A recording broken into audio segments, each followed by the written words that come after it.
Let's get it started. How do you explain or evaluate the, sloppiness tonight between the penalties and the turnovers?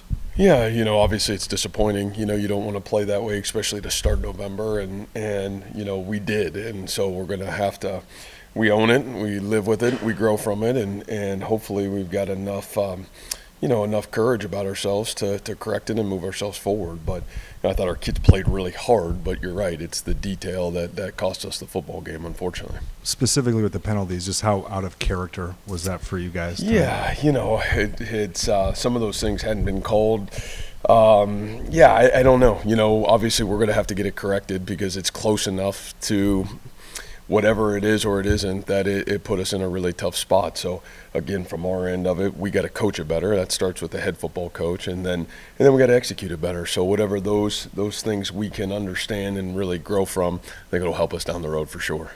Matt, how good of a spot did you feel you were in when Carson makes the play he does, gets in the end zone, you've got the lead finally, and you're putting the defense back on the field that hadn't really given up much of anything since the first quarter? Yeah. I don't know if I felt, I felt like we just were always trying to find a true rhythm in the game, and I think even at that point, it was great. I mean, what a great play by Carson, and so excited for him. And, unfortunately, you can't celebrate it like you want to with a win, but the reality of it is what a great play by that kid. And, the unfortunate piece of it is we didn't respond, but boy, there were multiple times where our defense did respond. And on the flip side, man, we had chances offensively to really kind of gain some great momentum, and we didn't do it. So the reality, I think that's the moral of the story. We never played the game in the tempo and really the way we needed to play to win the football game. So and a lot of that falls on, man, the guy sitting up here. It's my responsibility to get us into a great rhythm and play the way we need to play, and I really just couldn't get that done for us tonight.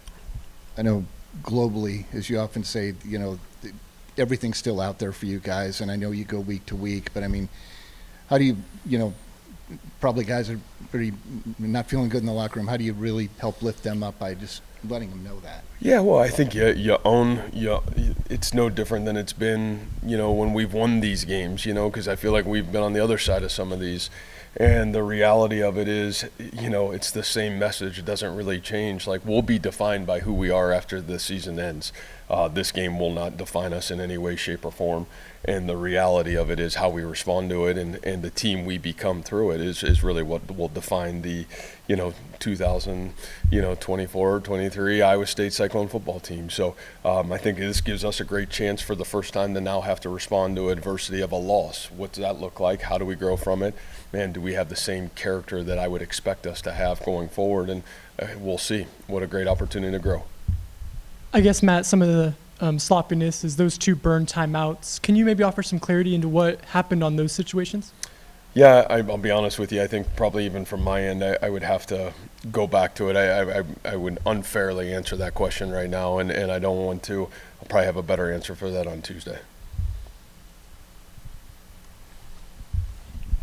Hi, Matt. So obviously 2 weeks ago facing UCF, you saw what the rushing offense was able to do, and then obviously today Taj Brooks reached over 100 yards. What kind of was the game plan going into it, trying to defend him, and how you kind of saw it play today?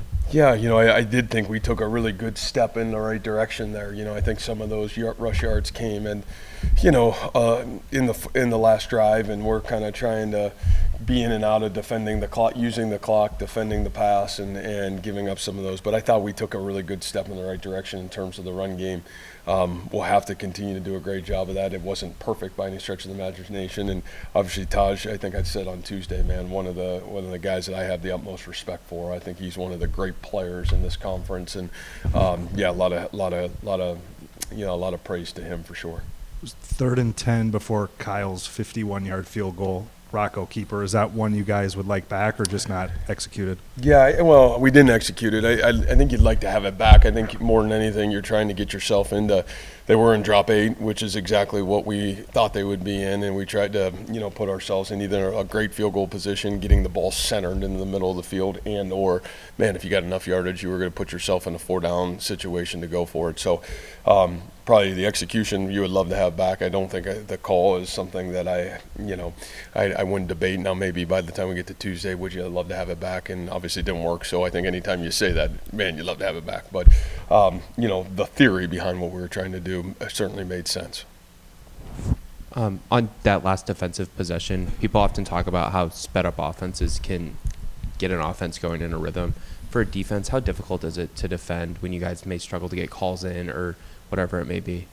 Yeah, I know. I don't feel like any of those things happened. I just think the reality of what we were trying to get accomplished is in and out between, our dime package and our base defense. And, I think the reality of it is it's a chess match at the end of that game, and you're trying to put the defense in the best situation to be successful, put the personnel out there that you think will give you the best chance to be successful. And, they made one more play than we were able to defend. But, I thought our kids did a lot of really good things there.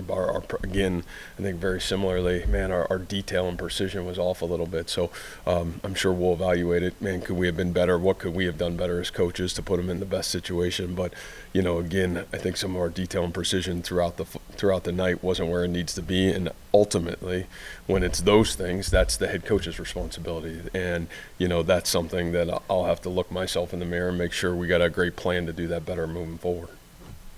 Matt, how do you diagnose, or what are your thoughts on the slow starts offensively in games?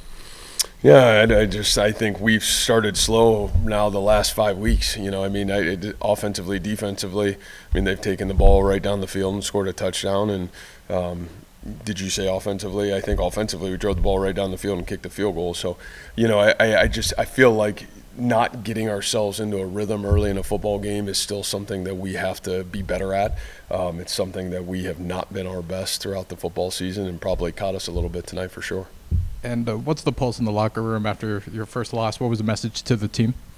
Yeah, you own it, you grow from it, and you move forward. I think the reality of it is, you're going to lose football games, and that's part of the journey. But how you respond is no different than how you respond when you win. And so, to me, that's the great thing about our program is we don't flinch with results. We look at the process, where can we be better, and let's do a great job of understanding accountability to what maybe didn't allow us to be our best in the moment. And whether we won the game or lost the game, it would have been a really similar message, to be honest.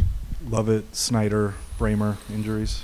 Yeah, I got a lot of them still. It's an area for us that's still we're in the process of healing. And so as we continue to work through this, hopefully we can get some of those guys back. I do feel like none of those guys will be out for the entirety of the season, and an area for us that we just got to continue to pound away at. Everybody's banged up at this time of year, but when you have the number of injuries you guys, how much does that just stress what you're able to do? Yeah, I think it's been a huge stress on everybody here, to be honest with you, and it's not an excuse because we've been able to respond to it. But the reality of it is, I think anytime you've got the rash of situations that we've had, it's been a major challenge for our football team, and our kids have done a great job of responding to it. That was not the issue tonight. I think the reality of it is our detail was the issue, and but whether we won or lost, it's been a stress all year. Coach, you talked plenty about how this is a team-led group. What has been your reaction from some of the veterans in the immediate aftermath of this loss? Well, I think our veterans stand up and lead, and we'll look at ourselves in the mirror first, and then we'll self-evaluate and self-correct, and then do everything in our power to bring everybody else with us. And we've got great veterans.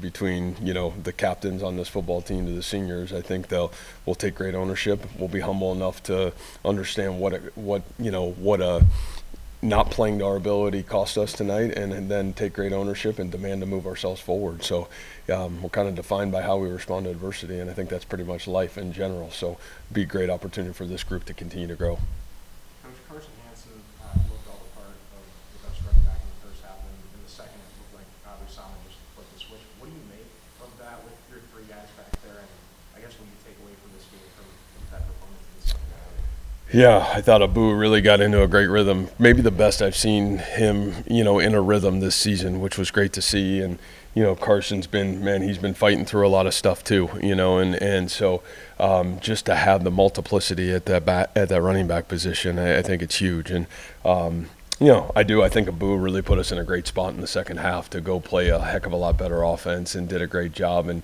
you know, Carson is as tough as they come. So those two are a great 1-2 punch. And then obviously Jalen getting going at times will be critical for us as we continue to move forward.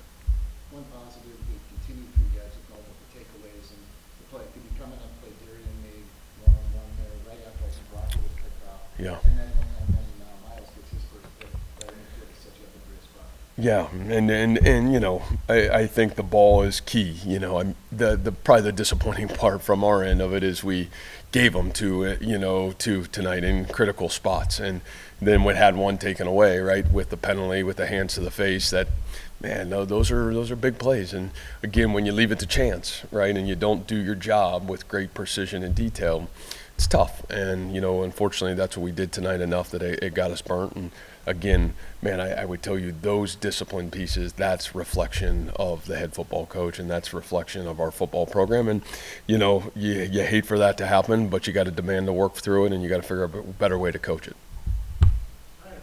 Awesome. Thank you, guys.